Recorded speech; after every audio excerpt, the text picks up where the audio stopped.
ఒక మనిషిని హెచ్చించాలనుకున్నప్పుడు ఎంతవరకైనా హెచ్చించగలడు. నువ్వు జుట్టు బిక్కున్నా, పండ్లు కొరుకున్నా నువ్వు చేసేది ఏమీ లేదు. నువ్వు ఇంకా అంతకంతకు లోపడికి పోవటమే తప్ప నీతిమంతుల ఎడల, భక్తుల ఎడల దేవుడు ఒక కుటుంబాన్ని కానీ ఒక మనిషిని కానీ హెచ్చించాలనుకున్నప్పుడు సంతోషించు. ఏదో ఒక దినం నీకు రాకపోయినా నీ పిల్లలకైనా కృప వస్తుంది. కానీ వాళ్ళని చూసి జుట్టు బీక్కొని పండ్లు కొరికితే నువ్వు మరింత నాశనానికి వెళ్ళిపోతావు. ఆయనకి ఇష్టమైందండి, నా ఇష్టం.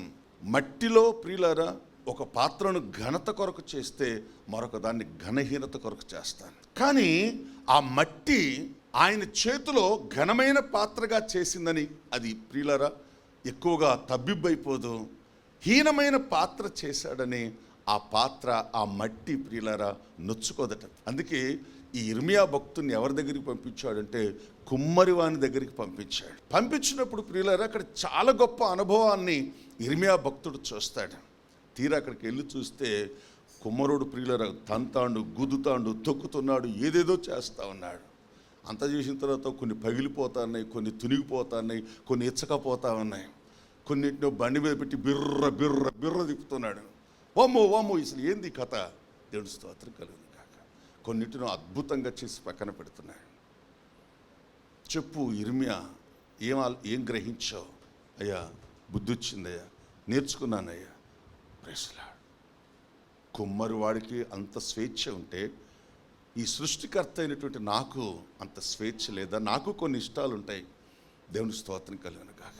కాబట్టి మనం గమనించి చూసినట్లయితే ప్రియమైనటువంటి దేవుని బిడ్డలారా, ఎప్పుడైతే యాకోబు భయపడ్డాడో ఆయన జీవితంలో కృప ఒక సెలయేరులాగా ప్రారంభమైపోయింది. ప్రియులారా, ఎండిపోయిన తన జీవితాన్ని చిగురింపచేశాడు ఆయన. వీడు బ్రతుకుతాడన్న ఆశ సొంత తల్లిదండ్రులకే లేదండి. ఎందుకంటే ఏశావు కోపం ఏంటో వాళ్ళకి తెలుసు, ఏశావు పట్టుదల ఏంటో తెలుసు. ఏశావు ఒక శబదం పోయినాడట. బైబిల్లో రాయబడింది, ఏశావు ఒక శబదాన్ని తీసుకున్నాడట. ఏమని? నా తమ్ముని చంపేస్తానని. వాడు అన్నంత పని చేస్తాడు. మూర్ఖుడు, మొరటోడు. కష్టం. వాడి చేతిలోంచి తప్పించుకొని ఈ చిన్న కుమారుడు బ్రతకటం చాలా కష్టం. కానీ మానవ ప్రయత్నంగా ప్రియులారా వాళ్ళు అక్కడి నుంచి తన సొంత తమ్ముడి దగ్గరికి పంపించారు. కానీ వాడు బతుకుతాడని వాళ్ళకి నమ్మకం లేదు. ప్రియులారా, అటువంటి స్థితిలో ఉన్నటువంటి ఒక మనుషుని జీవితంలో ప్రియులారా కృప ప్రారంభమైతే అది ఎంత అత్యున్నతమైన స్థానానికి తీసుకెళ్ళిందో మనం చూస్తా ఉన్నాం. కాబట్టి దేవుని బిడ్డలారా, మనం ఎవ్వరూ భయపడవలసిన అవసరం లేదు.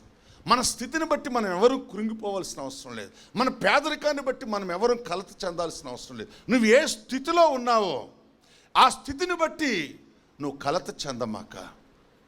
నీ పక్షంగా ఉన్న దేవుణ్ణి బట్టి నువ్వు ధైర్యంగా ఉండు. తగిన సమయం ఒకటి ఉంటుంది, తగిన సందర్భం ఒకటి ఉంటుంది ప్రియులారా. అప్పుడు తనకిష్టమైనట్లుగా నిన్ను ఆశీర్వదించే దేవుడు, తనకిష్టమైనట్లుగా నిన్ను హెచ్చించే దేవుడు. అయితే నువ్వు దేవునికి సమయం ఇవ్వాలి. నువ్వు దేవునికి సమయం ఇవ్వాలి. దేవుని యందు విశ్వాసం ఉంచాలి. దేవుని యందు ప్రియులారా మనం ఏ స్థితిలో ఉన్నా క్రైస్తవుడా, నీ అందరి భయభక్తులు ఏ విధమైన కొదువ లేకుండా ఏ పరిస్థితుల్లోనైనా దేవునికి భయపడటం నేర్చుకోను, దేవునికి లోబట్టం నేర్చుకో, దేవునికి విధేయత చూపించటం నేర్చుకో. నాకు తెలిసి పరిశుద్ధ బైబిల్ గ్రంథంలో ఇప్పటికీ చాలామంది భక్తుల జీవితాలను నేను చదివాను, అర్థం చేసుకున్నాను. ప్రియులారా, ఆయన యందు భయభక్తులు కలిగినటువంటి వారెవ్వరూ కూడా నా దేవుడి చేత విడవబడలేదు. వాళ్ళని ఎవ్వరూ నా దేవుడు మర్చిపోలేదు. ప్రియులారా, వాళ్ళందరూ ప్రియులారా, వాళ్ళు వాళ్ళ పిల్లలు ప్రియులారా అత్యున్నతమైనటువంటి స్థితిలో వాళ్ళు హెచ్చించబడటం పరిశుద్ధ బైబిల్ గ్రంథంలో అనేక మంది భక్తుల జీవితాల్లో నేను చూసి నేను మాట్లాడుతున్నాను. అందుకే ఇంత ధైర్యంగా మీతో మాట్లాడగలుగుతున్నా. నా విశ్వాసం ఏంటో తెలుసా? మీరు నా దేవుడి యందు భయభక్తులు నిలిపితే ఈ పట్టణమే ఆశ్చర్యపోయేంత స్థితిలో నా దేవుని బట్టి మిమ్మల్ని ఉంచగలను నేను. అదే నా ప్లాన్, అదే నా ప్రార్థన, అదే నేను చేస్తున్న పరిచర్యకు నిజమైనటువంటి హేతు. ప్రియులారా, నేను సబ్జెక్టు లేకుండా, కారణము లేకుండా ఈ పట్టణంలో పరిచర్య చేయట్లేదు. కాబట్టి believe me and believe my lord God Jesus. మీకు బోధిస్తున్న నన్ను కూడా మీరు నమ్మండి. ఏ నామాన్ని మీకు నేను ప్రకటిస్తున్నానో ఆ నామంలో కూడా మీరు విశ్వాసం ఉంచండి. ఇప్పుడు మోషే జీవితంలో మనం పరిశీలించి చూసినట్లయితే ప్రియులారా, ఎప్పుడైతే మోషే తన ముఖాన్ని కప్పుకొని దేవుని వైపు చూడటానికి భయపడ్డాడో ప్రియులారా, ఆ భయం నా దేవుడికి ఎంతగా నచ్చిందో తెలుసా? ఎంతగా నచ్చిందో తెలుసా? చూడండి, నిర్గమకాండ గ్రంథము 3వ అధ్యాయం 10వ వచనం. కాగా దేవుడు మాట్లాడుతున్నాడు, మోషేతో మాట్లాడుతున్నాడు ప్రియులారా. కాగా మోషే, ప్లీజ్ కమ్, నిన్ను ఫరో ఎద్దకు పంపెదను. ఆ ఫరో ఎదుటనే పారిపోయి వచ్చాను కదా నేను.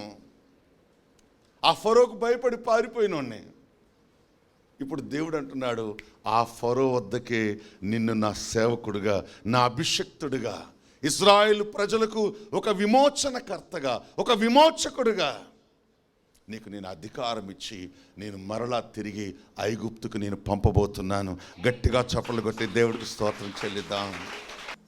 ఇప్పుడు ఇంకా నేను మోషే గురించి మీకు చెప్పాల్సిన అవసరం లేదు. మోషే గురించి దేవుడు చెప్పిన మాట, ఇతడు నా ఇల్లంతటిలో నా ఇల్లంతటిలో. ఎందుకు చెప్పగలిగాడు ఆ మాట దేవుడు? దేవుని కొరకు, దేవుని ప్రజల కొరకు మోషే పొందిన అవమానాలు, మోషే కలిగిన కష్టాలు, మోషే కలిగిన శ్రమలు, మోషే కలిగిన అవమానాలు, మోషే ఎదుర్కొన్నటువంటి పోరాటాలు, ఇవన్నీ చెప్పాలని 5-6 ఏళ్ళుగా నేను ట్రై చేస్తున్నాను. కానీ మీ గుండెలు అవిసిపోతాయని మీతో మాట్లాడలేదు నేను. మీరు తాలుకోలేరని నేను మాట్లాడలేదు. పోయిన వారం దశమ భాగాన్ని గురించి మాట్లాడటానికి చాలా ధైర్యం తెచ్చుకొని మీ ముందుకు వచ్చాను నేను. ఆ స్థితి రాకపోతే దాన్ని మనం అర్థం చేసుకోలేము. ఎప్పుడైతే దాన్ని అర్థం చేసుకోగలిగే వయసు ఎప్పుడైతే మనకు ఉంటుందో అప్పుడు దాన్ని మనం పాజిటివ్గా, అంటే మనకు దేవునికి మహిమకరంగా అర్థం చేసుకోగలం. ఆ సామర్థ్యం, ఆ బలమైన విశ్వాసం మనలో లేకపోతే ఆ ఉపదేశాన్ని ప్రియులారా, దాన్ని మనం ప్రతికూలంగా అర్థం చేసుకొని ప్రియులారా, దేవుని సేవకుడికి వ్యతిరేకంగా ఆలోచన చేసే మనసు మనలో కలుగుతుంది. అందుకే ఈ స్టాండర్డ్స్ సంఘానికి ఉందా లేదా తెలిసి ఏ సేవకుడైతే వెతుతాడో ప్రియులారా, వాడు కొంతకాలం భూమి మీద క్షేమంగా ఉంటాడు. ఇవన్నీ అనుభవించిన తర్వాత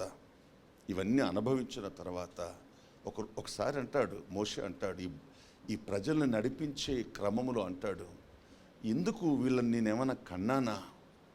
ఎవడో కన్నోని తీసుకొచ్చి నా మెడకు పెట్టి నాకెందుకు ఇంత బాధ పెడుతున్నావు అని చెప్పేసి అయినను కూడా ఒకసారి బయటపడతాడు ప్రియులారా. ఆ బాధలు తట్టుకోలేక బయటపడతాడు. అంటే దాన్ని బట్టి మనం అర్థం చేసుకోవచ్చు ఎంత వేదన ఒక సంఘాన్ని నడిపించటం, ఒక పరిచర్య చేయటం ప్రియులారా, ఒక సంఘానికి బోధించటం, ఒక సంఘం ఎదుట మాదిరిగా ఉండటం, సంఘంలో ఉన్నటువంటి 100 మందిని ప్రియులారా మెప్పించటం ఒక సేవకుడికి ఎంత కష్టం, చాలా కష్టం, చాలా కష్టం.